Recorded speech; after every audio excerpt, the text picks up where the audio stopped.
going on, guys? It's Brandon L. Draper. Hey guys, so we got another blog here, and this week we're going to be talking about the book launch basics. So some of the things that you need to know in order to publish and launch a successful book. So we're going to go real quick over a couple of things. The first thing we want to talk about is very critical when it comes to a book launch is you must start early. No ifs, ands, or buts about it. You have to start early. So, that may be a couple of weeks, it may be a couple of months, right? Because you want to make sure that that you start creating a buzz about your book. And the best way, the most effective way to do that is to start early, start letting people know your anticipated drop date or when your book's going to be available. You might want to start sending out email campaigns, or a whole bunch of stuff. We're going to talk a little bit more about that. So for instance, let's just say, hey, there's a lot that goes, and there's a lot of small pieces that you got to put together in order to make the book launch work, and I get it. So, what some people may do, they may outsource some of these things, right?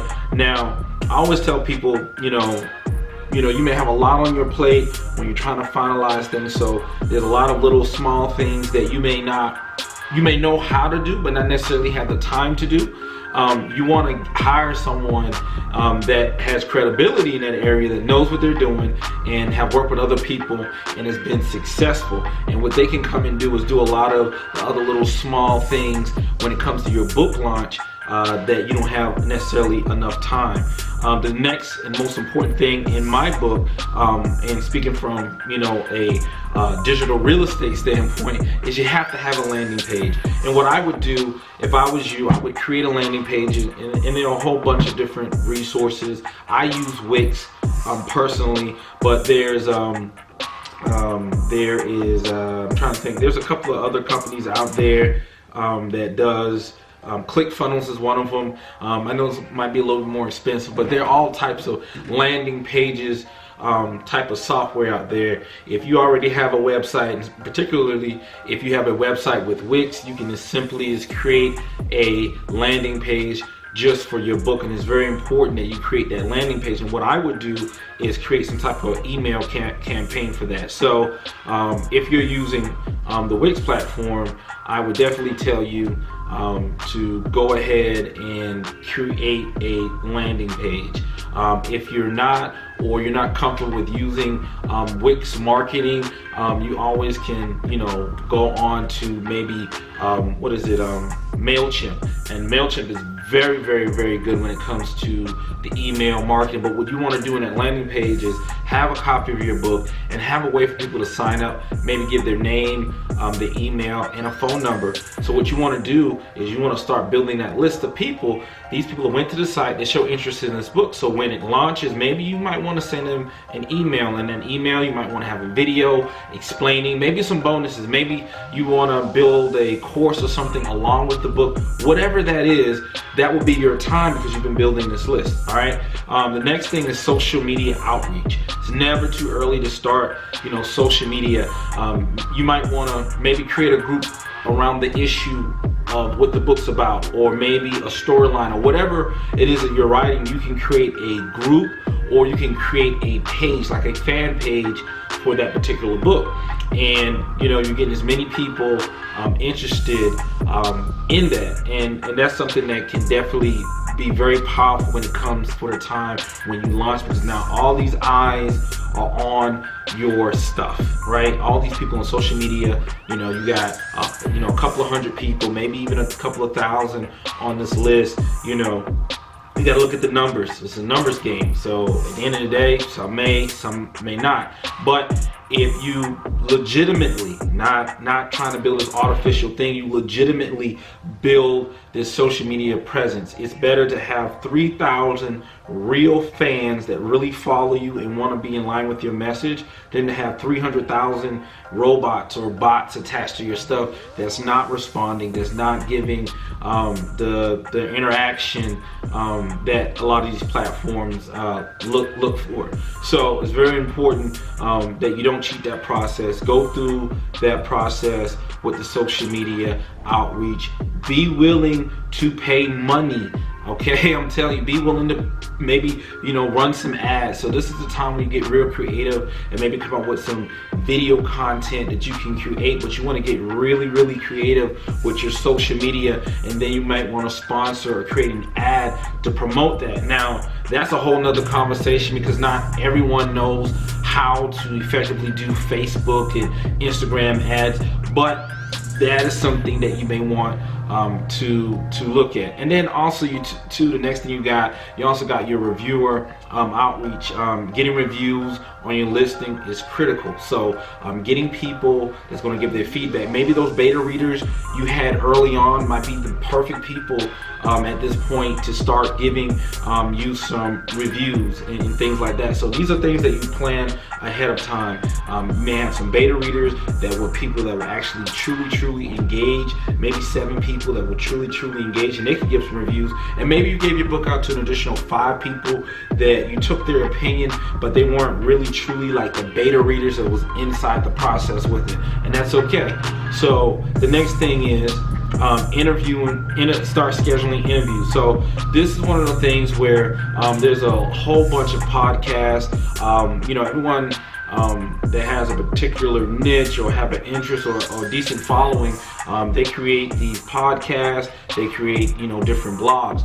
So I'm going to talk precisely about the podcast, because podcast has really grown significantly over the years. I remember I started podcasting in 2014, and I can honestly see the transition where podcasts now, cars are coming standard with the podcast button and podcast options. So it's ridiculous. So you want to get yourself on podcasts because there are a lot of people that are tuning into these different podcasters, and you definitely want to be a part of that. So start looking at different podcasts that interest you, that's in your particular niche, and then you just simply send an email request to them, say, hey, this is my book is coming out XYZ date, hey, can you bring me on? And oftentimes these people are they always looking for guests, so they'll be more than elated to take you on. So that's something that I always tell people, make sure you get on different podcasts. You want people to get more people to get exposed to your message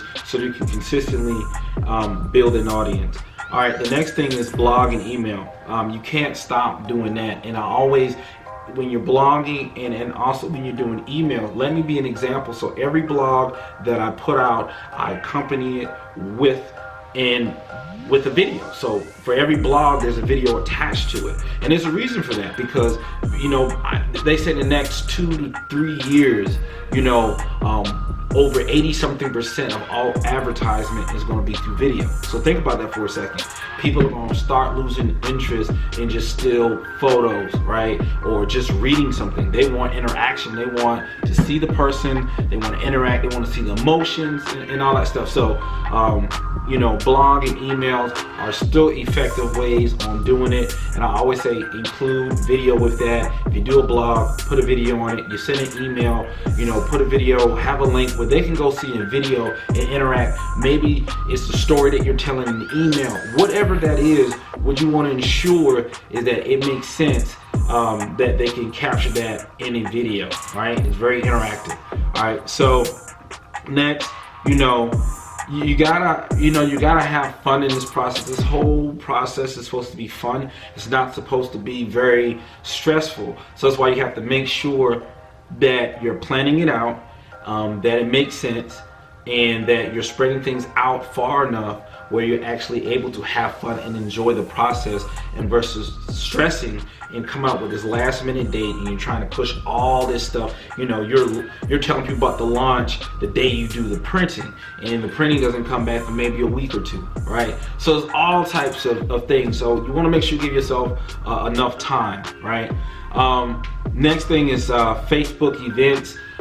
That's one thing, and I actually want to include something else that's actually not in the blog. So Facebook events are when you're able to have these events and you're able to schedule it and launch it at a particular time. Now YouTube has the same thing. It's called the premiere, where you're able to premiere when your video is coming out. Maybe it's something you've already pre-recorded, but it comes out as if it's live or whatever. So you have the Facebook events, but then you have, oh my God, I forgot the name of it. It was like Showtime with your friends, where if you have a video up there, you can share that with a group. You can share that with your people that follow you on your page or whatever. I think they only allow you one a day, or maybe one per video per day. I don't know exactly what the limit is. I know that I tried to do one video, a second watch party. That's what it's called, watch party, and it didn't work. So for whatever reason, it's cool, but maybe that's something that you're more familiar with and you want to incorporate that in your launch process.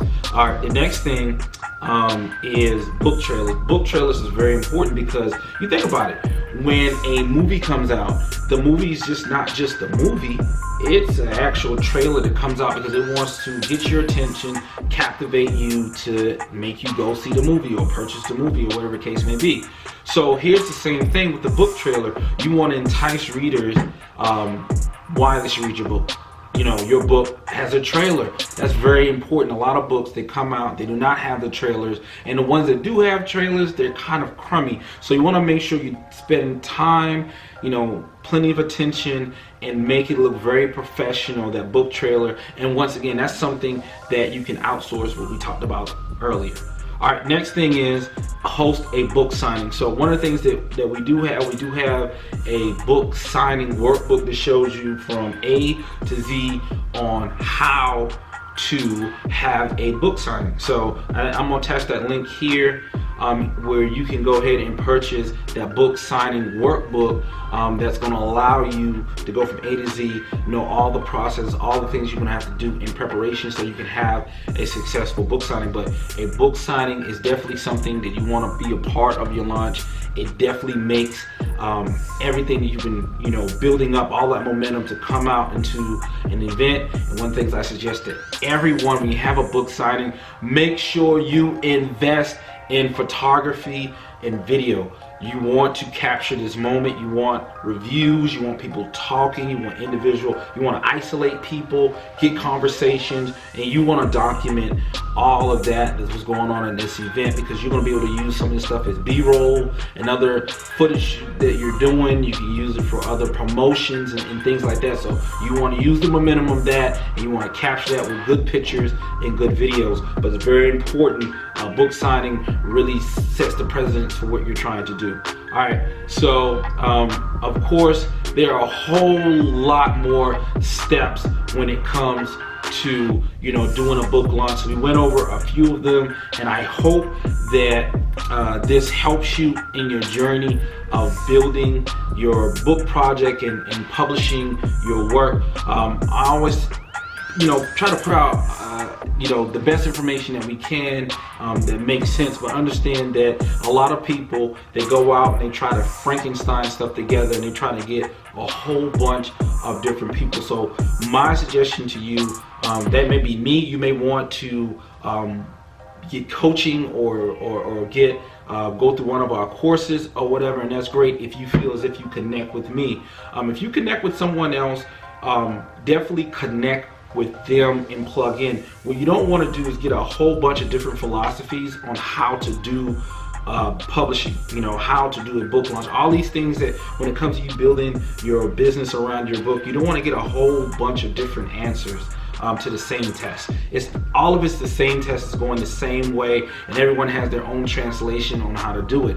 My thing is this: you want to be able to connect with someone that makes sense to you, that someone that you can understand, you can follow, that they kind of resonate with your personality, right? And stick with them. Don't go and trying to piece together, this person says they do good marketing, this person says they do good, you know, find someone, stick with them, and if they're a good trainer, what they're going to do, because, you know, a lot of the stuff that I bring to this platform is not just me. So we're going to be bringing in other professionals and other people that's in different arenas, and we're going to bring them here, but the message is always going to stay consistent, and that's what's most important here, is having a consistent consistent message. And that's what you're doing when you do your book launch, is having a consistent message of what your intent is. Your intent is to put out this book, you know, and make sales. Yours may, I want to put out this book, I want to change lives, and I want to make sales, right? You know, whatever that why is for you, whatever that driving force is to you, you got to just really pour into that, work strenuous on that, and keep making sure that that's the message that the audience is seeing, that's always perpetuated in front of them. This is our message, and make that very simple and clear. It does not have to be something all fancy, all dressed up. It has to be very simple and clear and repetitive. It has to be very frequent and be in front of the people. So make your book launch a big launch. Launches are powerful, they're explosive, and that's what your sales should be looking like if you do this thing right. Nothing is promised, nothing is guaranteed, but if you put forth the work, energy, and resources towards it, you will have a much better probable cause that will come out of it. All right. Hey guys, this is Brandon L. Draper. Until next time, I enjoyed it. I hope this was informative. Thank you for tuning in.